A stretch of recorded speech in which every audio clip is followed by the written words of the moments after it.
When a figure in power reflexively calls any press that doesn't suit him fake news, it is that person who should be the figure of suspicion, not the press. Arizona Senator Jeff Flake with a new tongue lashing for President Trump today. In a much anticipated speech, he compared the president's words to Soviet dictator Joseph Stalin, which drew praise from free speech advocates and criticism from high-profile Republicans in Arizona. ABC 15's Melissa Blasius is covering all of the angles live tonight in the Satellite Center. Melissa? Stephanie, it's clear that Senator Flake is not going to slink away into retirement here. Instead, he's trying to set himself up as a voice of reason within the Republican Party. Arizona Senator Jeff Flake points out how President Donald Trump is describing today's American journalists using a chilling phrase coined by a Soviet dictator. The enemy of the people was how the President of the United States called the free press in 2017. And of course, the president has it precisely backward. Despotism is the enemy of the people.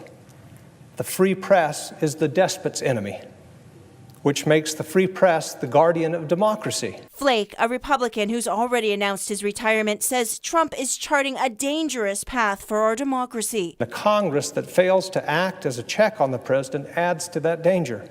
After the speech, Kelly Ward, who's running for Flake's Senate seat, tweeted, Jeff Flake's appalling comparison of real Donald Trump to Soviet dictator Stalin on floor of Senate today is an embarrassment to Arizona. Another Republican candidate, former Maricopa County Sheriff Joe Arpaio, issued a statement saying, I think it was totally inappropriate and does nothing to further the conservative cause. But Arizona senior Senator John McCain agreed with some of Flake's sentiments, penning an op-ed for the Washington Post today called, Mr. President, stop attacking the press.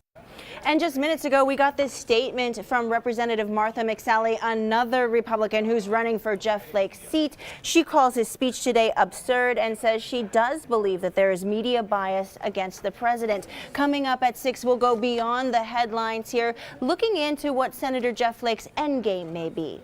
Back to you. Melissa, thank you. Much more in-depth coverage.